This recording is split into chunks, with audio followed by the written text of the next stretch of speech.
이런 상품이 없습니다. 예. 이거 잘 만들었어요. 예, 상 줘야 됩니다. 이 ISA 계좌만 잘 알아도 200만 원에서 400만 원까지 추가 수익을 얻을 수 있습니다. 못 믿겠다고요? 한번 따라 보시죠. 오늘은 ISA가 뭔지, 그리고 어떻게 써야 하는지, 그리고 마지막 꿀팁까지 전달드리도록 하겠습니다. 자, 결론부터 말하자면요. 그냥 가입하세요. 더 묻지도 말고 따지지도 말고 가입하십시오. 내가 굉장히 안정추구형이야, 목돈을 만들어야 돼, 그러면 신탁형 ISA에서 저축은행 정기예금 가입하십시오. 자, 묻지도 말고 따지지도 말고. 하지만 내가 펀드도 좀 알고요, ETF도 좀 해봤어요, 이런 거 운용할 줄도 알고 리밸런싱도 조금 알아요 해서 투자 수익을 높게 가져가고 싶어요. 그럼 중개형 ISA에 가입하십시오.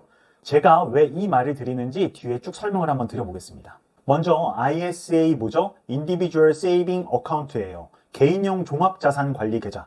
이 이름에 모든 게 다 포함되어 있습니다. 개인형, 내 개인이 종합적으로 다양한 자산을 이 계좌 하나에서 관리하는 상품이야 라는 게 의도예요. 자, 다시 풀면 ISA는요, 하나의 과일 바구니와 같습니다. 자, 과일 바구니에는 하나의 종류의 과일만 들어가 있나요? 그게 아니죠. 사과도 있고 포도도 있고 배도 있고 여러 가지가 있을 수 있죠. 내가 원하는 대로 담을 수 있어요.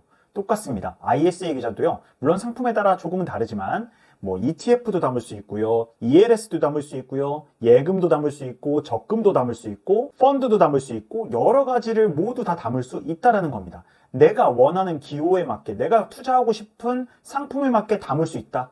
그래서 우린 그 과일 바구니를 운영하는 개념이다 라고 생각해 주시면 좋겠습니다. 자, 그러면은 아니 굳이 제가 일일이 그냥 하나하나 가입하면 되는데 왜 굳이 ISA를 통해서 하는 게 좋습니까? 라는 의구심이 생기실 거예요. 그래서 이 ISA의 특징 6가지를 설명드리려고 합니다. 자, 첫 번째는요, ISA는 비과세 혜택이 있습니다. 여러분, 비과세가 뭐죠?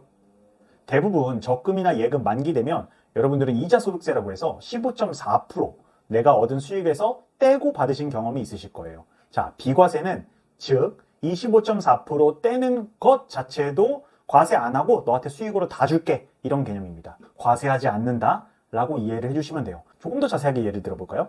우리가 100만 원 예금을 1년 동안 연 5%에 저축하는 경우를 생각해 봅시다. 자, 원금 100만 원이겠죠? 이자는 1년 지나면 5만 원이 나올 거예요. 하지만 5만 원을 다 받는 게 아니죠. 여기서 15.4% 빼서 7,700원을 뺀 세후 수령액은 104만 2,300원입니다.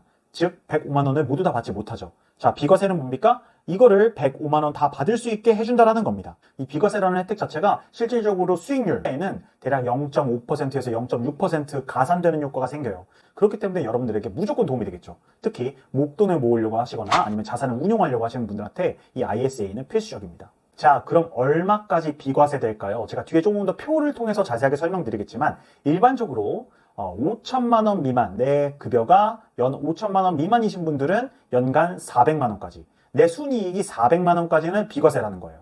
예를 들면 1억 원에 넣어놨는데 연 4%다. 그러면 400만 원이죠. 거기까지는 400만 원 나온 거 세금 안 떼겠다라는 거예요.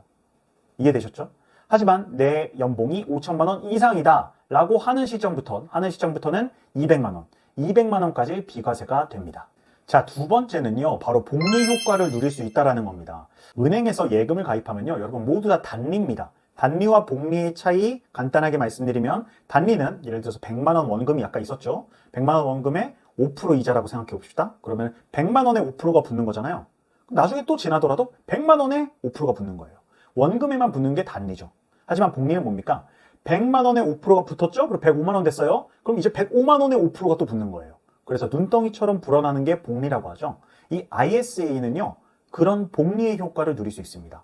왜냐하면요, 우리가 이 ISA 계좌가 뒤에 말씀드리겠지만 만기가 최소 3년에서 5년까지인데요. 이 기간 동안에는 세금을 떼지 않아요. 예. 이 복리 효과라는 게 무시하지 못합니다. 세 번째는요, 분리과세 기능이 있습니다. 분리과세 어디서 들어봤는데 무슨 말인지 잘 모르시겠죠? 제가 딱 설명을 드릴게요. 이 안에 돈을 운용을 해가지고 300만 원의 수익이 났습니다. 저는 그냥 일반형이었어요. 그렇기 때문에 200만 원까지 순수익에 대해서 비과세를 받았겠죠? 그러면 300만 원 수익 났는데 200만 원 비과세니까 100만 원에 대해서는 15.4% 내야 되는 거 아닙니까? 라고 할 수 있지만 여기서 바로 분리과세가 들어가요. 자, 이 말은 100만 원에서도 9.9%만 과세하고 15.4% 과세 안 한다라는 겁니다. 이해되셨죠? 그러면은 그냥 일반적으로 밖에서 운용하는 것보다 훨씬 장점이잖아요. 맞죠? 15.4% 안 떼고 9.9%만 되니까. 더불어서 종합과세나 금융투자소득과세에 합산되지도 않습니다. 합산된 소득으로 세금을 떼는 게 아니라 얘는 무조건 그냥 9.9%만 떼는 거죠. 그러니까 조금 더 큰 장점이 있겠죠. 자, 네 번째, 1년에 2천만 원씩 입금이 가능하고요. 총 5년 해서 1억 원까지 입금이 가능합니다. 만약 내가 올해에 돈이 없어서 1천만 원만 입금했어? 그러면 다음 해에 3천만 원 입금이 가능합니다. 이게 2월이 된다라는 말이죠. 그래서 여러분들이 여기에 들어갈 돈은 3년은 묵혀야 될 돈이라고 생각을 해주시면 됩니다. 자, 만약 3년을 운용을 했습니다. 3년 운용했는데 순수익이 200만 원을 넘었어. 내 그 비과세 한도를 넘었다라는 거죠. 서민형은 400만 원이겠죠? 200만 원 넘었어. 그랬을 경우에 초과되면 분리과세 조금 아까운데? 라고 생각하시면 3년이 지난 다음에 해지하시고요. 다시 만드시면 돼요. 이해되셨죠? 대신 다시 만들 경우 그 3년이 다시 생성되는 거니까 3년 뒤에 다시 뽑을 수 있겠죠. 이해되십니까? 그렇기 때문에 여러분들이 비과세 한도를 넘어서 가지고 막 수익을 더 그렇게 안 하셔도 되고요. 그 시점에서 종결하고 다시 들어가도 된다라는 팁을 제가 좀 드리겠습니다. 다섯 번째는요, 이익과 손해를 합계해서 계산해 줍니다. 이거를 손익통산이라고 하는데요. 자, 제가 예시를 한번 들어볼게요. 일반적으로 예금에서 100만 원 이익을 봤으면 15.4% 떼가죠. 밖에서 그냥 가입했으면. 근데 제가 주식에서 50만 원 손해봤어요. 손해본 거는 세금을 떼가지 않습니다. 그럼 제가 이 시점에 100만 원에 15.4%의 세금을 내게 되는 거죠. 자, 근데 ISA에서 하면 어떻게 될까요? 손익통산 기능 때문에 자, 이익 100만 원, 손해 50만 원을 합쳐서 50만 원에서만 세금을 징수합니다. 그쵸? 50만 원에서만 15.4%를 징수하게 돼요. 하지만 그것조차도 200만 원 안쪽에 있기 때문에 서민형이라면 400만 원 안쪽에 있기 때문에 비과세가 되는 거죠. 자, 그 차이 명확하게 이해하셨습니까? 그렇기 때문에 여러분들이 자산을 운용할 때 운용하는 좀 눈이 길러지면 ISA 계좌 통해서 운용해라 라는 말을 하는 겁니다. 여섯 번째는요, 중도 인출도 가능합니다. 여러분이 만약 2천만 원 넣었어요. 그 납부원금의 90% 수준 안에서 중도의 인출이 가능합니다. 자, 그리고 이 범위 안에서 인출할 경우에는요, 세금도 추징하지 않아요. 만약 여러분들께서 돈을 급하게 필요로 한다 그러면 중도 인출하시면 됩니다. 하지만 꾹 참으셔야겠죠? 내가 돈을 벌어야 되니까, 목돈 모아야 되니까. 그러면 대부분 어떤 상품에 좀 가입을 했을까요? 네, 지금 제가 화면으로 띄워드렸는데 58.7%가 예금하고 적금으로 운용을 하고 있습니다. 아무래도 우리나라는 안전지향적이기 때문에 예금과 적금의 비율이 좀 월등하게 높죠. 그 다음은 주식이고요. 그 다음 ETF, 국내 상장지수 펀드, 그 다음 ELS, 그 다음 해외 주식형 펀드, 국내 채권형 펀드, 해외 상장지수 펀드, 이렇게 구성되어 있습니다. ISA 각 특징을 좀 살펴봤으니까요. 이제는 ISA의 종류와 유형들에 대해서 좀 살펴볼게요. 먼저 계속 제가 말씀드렸죠. 일반형은 비과세가 200만 원 한도로 공제되고 서민형은 400만 원 한도로 공제된다. 근데 여기에 농어민 ISA가 또 따로 있습니다. 이것도 400만 원 공제되는 거는 똑같습니다. 자, 서민형과 농어민형은요, 종합소득으로는 3,800만 원 이하만 가입이 가능합니다. 이 부분도 알고 계시면 좋을 것 같습니다.